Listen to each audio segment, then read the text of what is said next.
να υποδεχτούμε το Γενικό Γραμματέα της Ένωσης Βρυξελουάζ de Taxi, τον κύριο Σαν Μπουσάλ, να μας μιλήσει για το πού βρίσκεται αυτή τη στιγμή το σκάνδαλο με την Uber, ποιες είναι οι τελευταίες εξελίξεις, ποιες είναι οι τελευταίες πληροφορίες και ποιες ενέργειες έχουν γίνει τόσο από την πλευρά της κυβέρνησης όσο και από την πλευρά των συνδικάτων. Το βήμα είναι δικό σας.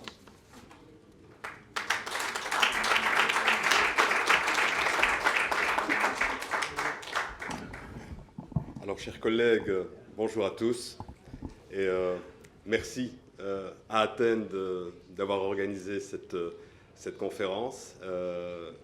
Je suis très honoré de représenter la petite Belgique, hein, qui,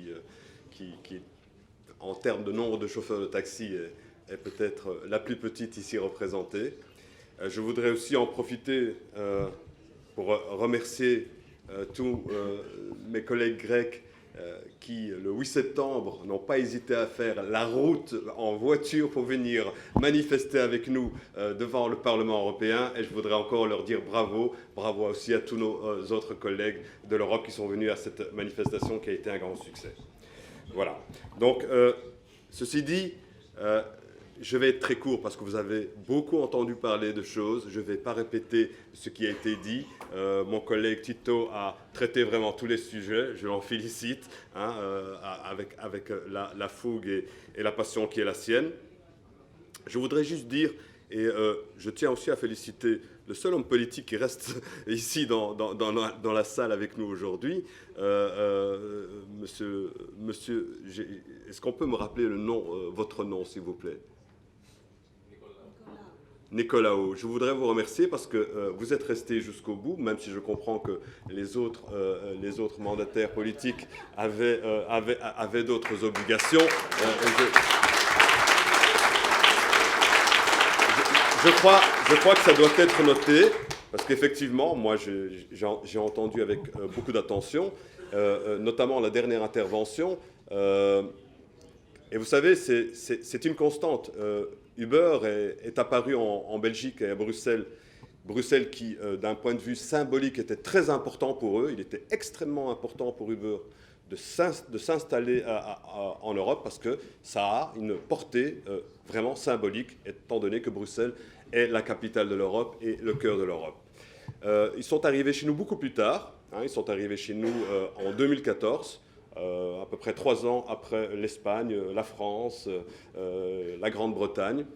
Et directement, évidemment, comme vous tous, nous avons protesté dans les rues contre ce système qui, effectivement, même si eux s'en défendaient en disant que ils ne font pas du taxi, que c'est de l'économie collaborative, que c'est l'économie de l'entraide entre citoyens, enfin des trucs formidables quoi, qu'on devrait tous accepter. Hein.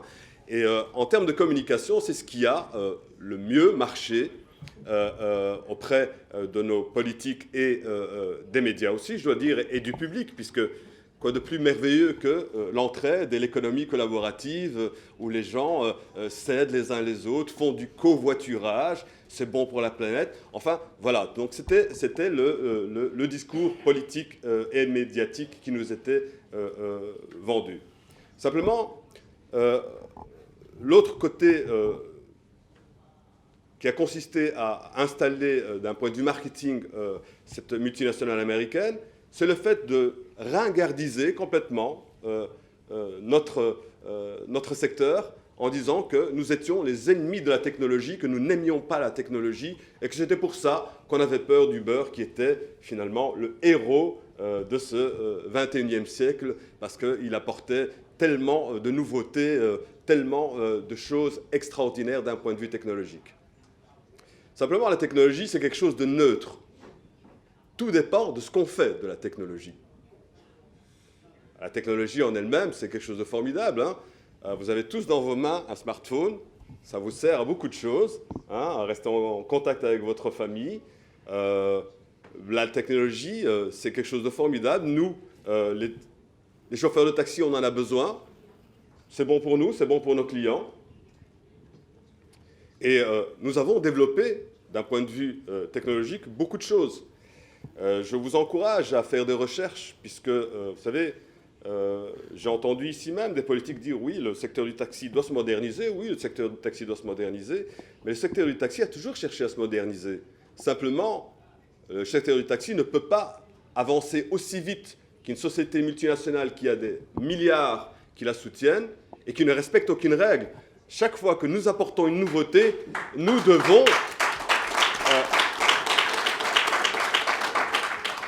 nous en référer à l'administration pour dire tiens, nous allons mettre en place un tel système, un tel changement.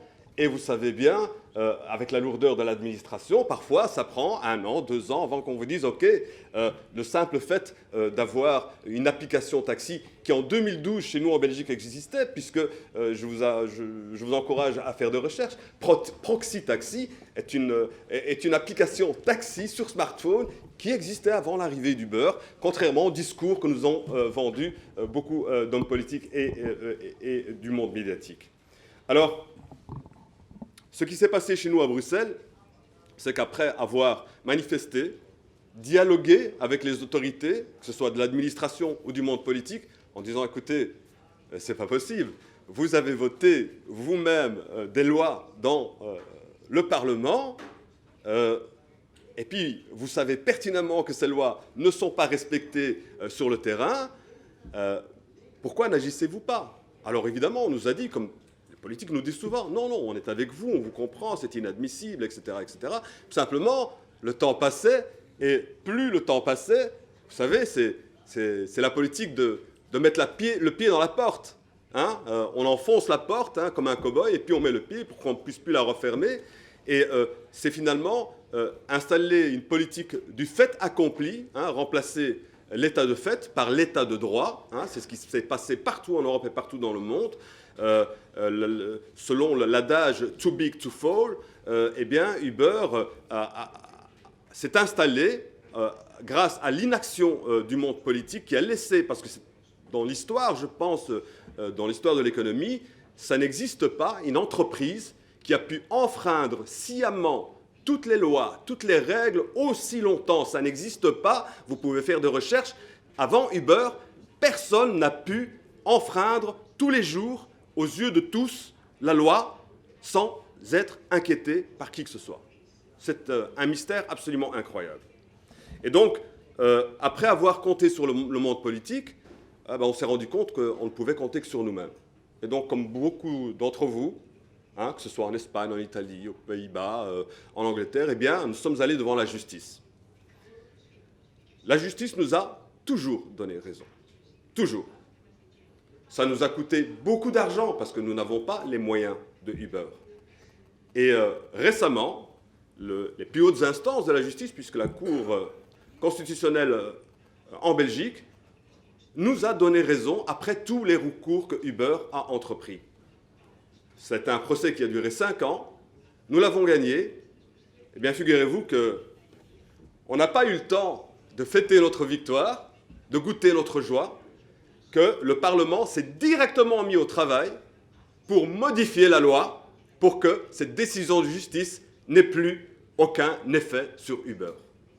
Et donc, moi, vous savez, je ne suis pas de la branche complotiste en disant « Ah, il y a des pots de vin, il y a de la corruption ». Ça, j'espère que les différentes enquêtes le démontreront.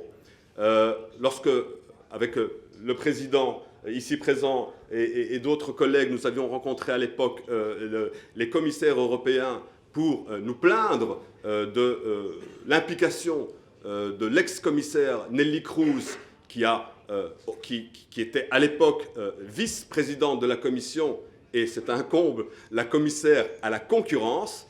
Et les révélations du Guardian nous a démontré qu'effectivement, cette dame, qui était donc commissaire à la concurrence, a complètement faussé la concurrence, puisqu'elle a très largement favorisé l'installation de la multinationale Uber, pour laquelle elle travaille d'ailleurs aujourd'hui. Voilà. Et donc, moi je pense, je vais pas être beaucoup plus long, je pense que le taxi, comme toujours, doit compter sur lui-même. Nous devons compter sur nous-mêmes. C'est-à-dire qu'il y a à Bruxelles aujourd'hui au Parlement bruxellois une loi qui a été votée pour autoriser une enquête parlementaire, pas vraiment une enquête parlementaire, ça s'appelle une enquête spéciale. Techniquement, ce n'est pas tout à fait la même chose qu'une enquête parlementaire, mais on va enquêter effectivement suite aux révélations des Uber Files, on va enquêter sur les responsabilités des uns et des autres. Simplement, moi... Donc enfin, puisqu'on a des problèmes techniques, on va la faire beaucoup plus courte évidemment. Je voulais juste m'adresser à vous, que vous puissiez vous adresser vous-même à nos dirigeants politiques. Ήθελα να σας μιλήσω για να επευθυνθείτε κι εσείς μετά στους πολιτικούς υπεύθυνους.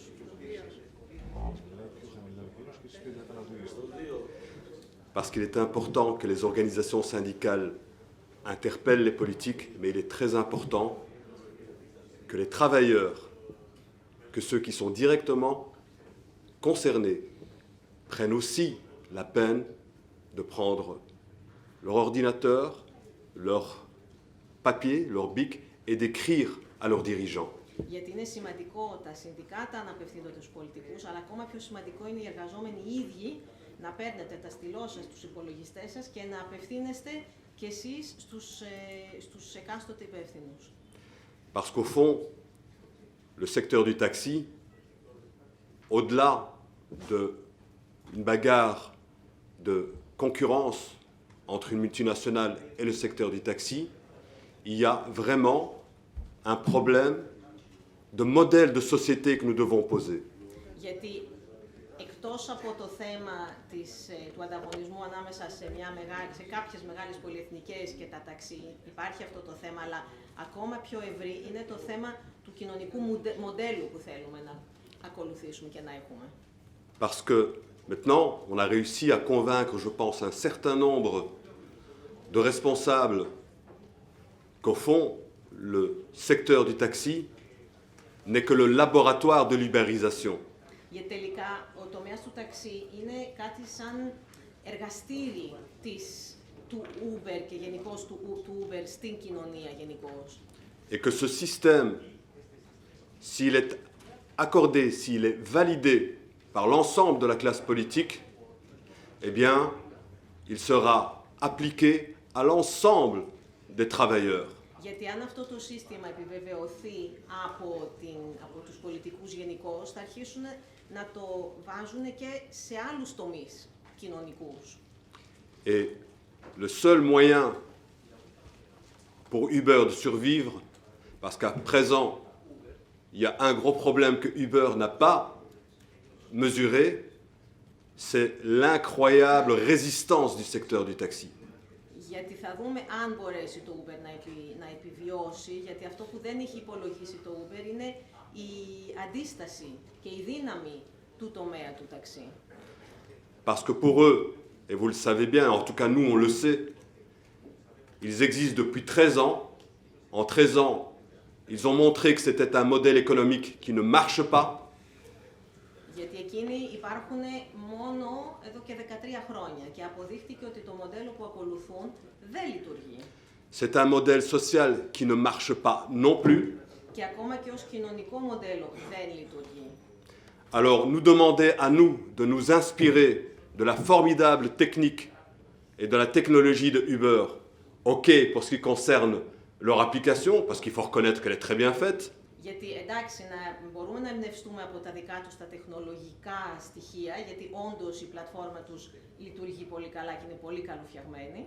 Mais on ne peut pas nous demander de nous calquer et de nous inspirer d'un système économique qui ne marche pas et d'un système social qui est catastrophique. Αλλά δεν μπορούν να μας ζητάνε να αναπαράγουμε ένα σύστημα, ένα κοινωνικό μοντέλlo που απλά φέρνει την καταστροφή.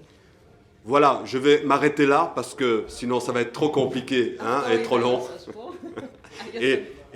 et merci à ma traductrice qui est vraiment formidable. Et merci à vous tous.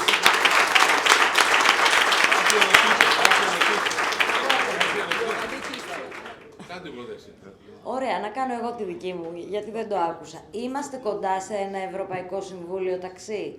Όποιος θέλει ας απαντήσει. Ποιες είναι οι κινήσεις, Ευρωπαϊκή Ένωση. Ποιες είναι οι κινήσεις που γίνονται, πού είμαστε αυτή τη στιγμή. Alors, je vais apporter mon point de vue à cette question. Le 8 septembre dernier, on a évoqué cette question et nous sommes tous tombés d'accord sur le fait qu'il était absolument nécessaire d'avoir une représentation au niveau européen qui représente les propriétaires de licences de taxi, les travailleurs du secteur du taxi, parce que pour l'instant, nous sommes représentés par des instances du type de l'IRU, qui est une instance internationale, mais qui représente le transport ferroviaire, le transport par mer, par air, dans laquelle on retrouvait justement des plateformes à l'époque même comme Uber, même s'ils l'ont quitté depuis.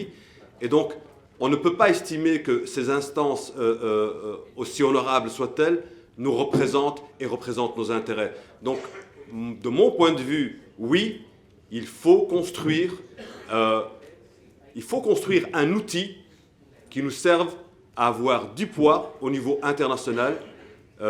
C'est une des voies avec la justice, avec le dialogue avec le politique, pour nous faire entendre et ne pas nous faire avoir comme on s'est fait avoir depuis 10 ans, malgré toutes nos victoires en justice.